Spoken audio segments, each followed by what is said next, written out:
চলমান উত্তেজনায় প্রথমবার হাইপারসনিক মিসাইল ছোড়ার দাবি করে যুদ্ধ উত্তেজনা বাড়ালো ইরান। উচ্চগতি ও মাঝ আকাশে দিক পরিবর্তনের সক্ষমতা থাকায় যে কোনো হাইপারসনিক ক্ষেপণাস্ত্র ভূপাতিত করা কষ্টসাধ্য। এমনকি অত্যাধুনিক এসব মিসাইল ফাঁকি দিতে পারে ইসরায়েলের অ্যারো ও আয়রন ডোমের মতো অত্যাধুনিক প্রতিরক্ষা ব্যবস্থাও। ফাতাহ ইরানের তৈরি একমাত্র হাইপারসনিক মিসাইল যা 2023 সালে উন্মোচিত করে দেশটি। গ্লিটারের টুইন লেমন ও অ্যান্টিব্যাকটেরিয়াল ফর্মুলা বাসনকে চকচকে জীবাণুমুক্ত করে আমাদের দেয় গ্লিটার গ্যারান্টি। ইরানের মুহুর্মুহু ব্যালিস্টিক মিসাইল হামলায় এরই মধ্যে সামনে এসেছে ইসরায়েলের আকাশ প্রতিরক্ষা ব্যবস্থার দুর্বলতা। এবার আরও অত্যাধুনিক মিসাইল ছোড়ার দাবি করল ইরান। দেশটির দাবি, চলমান সংঘাতে মঙ্গলবার রাতে প্রথমবারের মতো চালানো হয়েছে হাইপারসনিক ব্যালিস্টিক ক্ষেপণাস্ত্র হামলা। ইসরায়েলে ফাতাহ সিরিজের মিসাইল ফাতা-1 ছোড়ার দাবি করেছে ইরান। এটি দেশটির প্রথম ও একমাত্র হাইপারসনিক মিসাইল, যা 2023 সালে উন্মোচন করেন সর্বোচ্চ নেতা আয়াতুল্লাহ আলী খামেনি।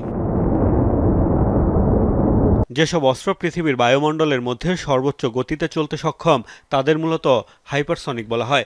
উচ্চ গতি ও নির্ভুল হামলার জন্য সুপরিচিত এই মিসাইল মাঝপথে দিক পরিবর্তনের ক্ষমতার কারণে হাইপারসনিক মিসাইল ঠেকানো বিশ্বের যে কোনো প্রতিরক্ষা ব্যবস্থার জন্য কষ্টসাধ্য।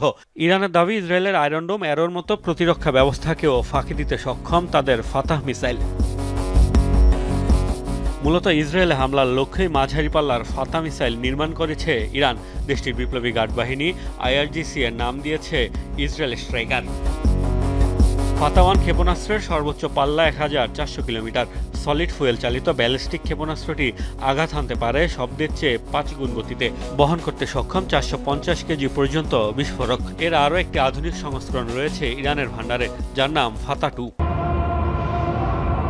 2024 সালের 1 অক্টোবরের হামলায়ও ইসরায়েলকে লক্ষ্য করে বেশ কয়েকটি ফাতা-1 ক্ষেপণাস্ত্র ছোড়ার দাবি করেছিল দেশটি। তবে চলমান সংঘাতে ইরান সম্ভবত এই প্রথম ফাতা-1 ক্ষেপণাস্ত্র ব্যবহার করল।